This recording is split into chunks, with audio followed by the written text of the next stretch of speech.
Hey, hello everybody and welcome to Lockdown Learning. In the current situation, we've just thought that it's going to be difficult for parents at home teaching their children over the next few weeks and months. So the idea of this channel is to try and offer you some easy suggestions for teaching English at home to your children that don't require you to be an English teacher. You'll see my family helping me out. So we've got my son Dylan and my daughter Libby and my wife Alice, who's behind the camera. Hi. I have 15 years experience as an English teacher from Key Stages 2 to 5. Hopefully what I suggest will be useful to as many of those age groups as possible, things that are adaptable and easy to use. Okay, so our first activity is about building vocabulary. All you're going to need for this is your reading book. Brilliant, thanks kids. Now you should always have a reading book. I think this is going to be one of our most valuable resources while we're off for a long time. You'll need some pens. Thank you, Libby. Thank you, Dylan. Probably felt pens are ideal for this, just so that you can see the words really clearly. And one of my favourite resources, a post-it note. Brilliant. Okay, so the first phase then, all we're going to do, kids, you're going to read your reading books or a page from your reading books, and when you come across a word that you're not sure of, you're just going to write it onto your post-it. Does that make sense? Yeah. Brilliant. So when you're ready, off you go. And at school, me and Josie and Tom and Michael and Arnett have been asking Mrs. Khan and Miss Hemsey to help us learn about it too. The very big debate is a word Debate. fight. Debate. Okay, do you want to write that word down then? How do you spell it? What do you see? I think you should tell me. Is that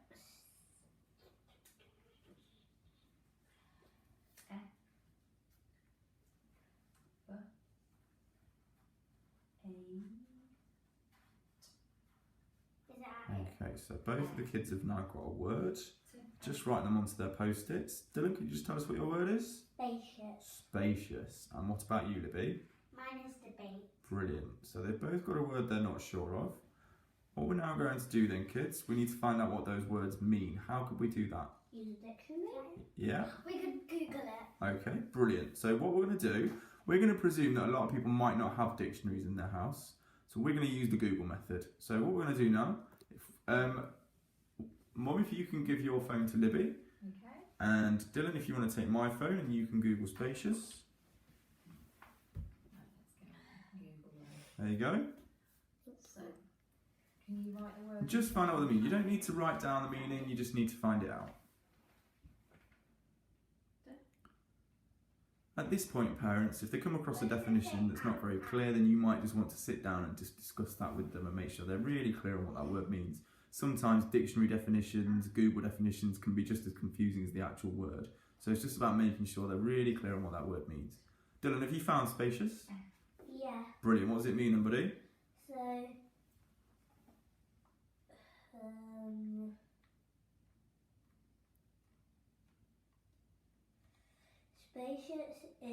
spacious definition is vast or ample in extent, roomy.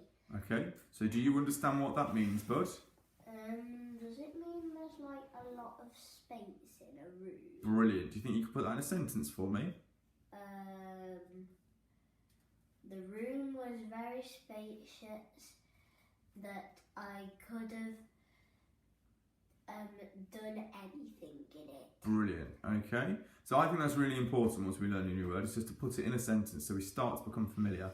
Libby, what was your word? Debate. What does debate mean? A formal discussion on a particular matter in a public meeting or assembly in which opposing arguments are put forward and which usually ends with a vote. I know what a vote is. You know what a vote is? It's like, so like if it was like cake or chocolate, like there was most things under chocolate, then you would go get You vote chocolate. for the chocolate. Okay, yeah? so before that vote, Lib, what you'd do is you'd have a discussion about what was better. So imagine Dylan thought chocolate was better and you thought cake was better. You'd have an argument and decide. Okay, now you wouldn't have an argument as in shouting and screaming at each other. Dylan would say all the reasons why he thought he was right, and then you might do the same. Does that make sense? Yeah. Brilliant. Right. So now we've got our words. What we want to do, the key thing about learning a new word is you need to come across it as much as possible. Regular use of the word. I've seen research says you need to see a word as many as 20 times before you actually learn it. So what we're going to do is stick our words somewhere that we think we're going to come across them a lot, somewhere we're going to see them loads. Now for Libby loves a snack, so I think Libby's going to go and put hers on the bread bin in a minute. And Dylan, what's somewhere where you go loads? Or something you use a lot in this house? Probably your football. I'll go in the football cupboard a lot. Yeah, He so goes to the toilet. we probably don't want to watch him video and go in toilet, so maybe we'll stick with the football cupboard.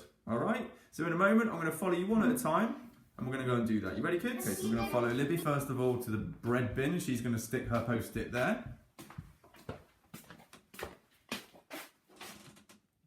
Good girl. And now we're going to follow Dylan, who's going to go and stick his on the football boot cupboard. Yes, we have a football boot cupboard. You do? Probably don't want to see inside it. Okay. Fantastic. So now both of their words are in a place where they're going to see them really regularly. Okay. So now that we've actually put our words in our places that we're going to visit a lot, so Libby's is on the bread bin and Dylan's is on the boot cupboard, the next time we visit those places we need to try and use those words in a sentence. Alright, and if we keep doing that every time we go there, and we try and do a different sentence every time, then hopefully we'll learn the word. That make sense? Yeah. Yes. Right, so Lib, let's go to your word, let's go to the bread bin.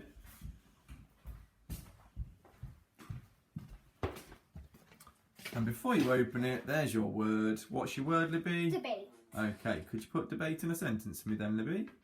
Me and my friend Megan were having a debate about which was better, horse riding or swimming. Lovely, well done, Libby.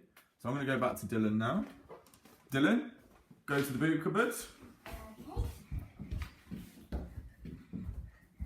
Now what you could also do with this is once they've seen the word a few times is actually get them to spell it as well. I'm not going to do that because the kids have only just come up with the words, but perhaps if they were doing a spelling test, Dylan would turn away from the word. Do that for me now, Dylan. And I might ask him to spell it. I'm not going to be that mean to him though because he's only just learned the word tonight. So Dylan, your word is spacious. Could you put it in a sentence for me, please?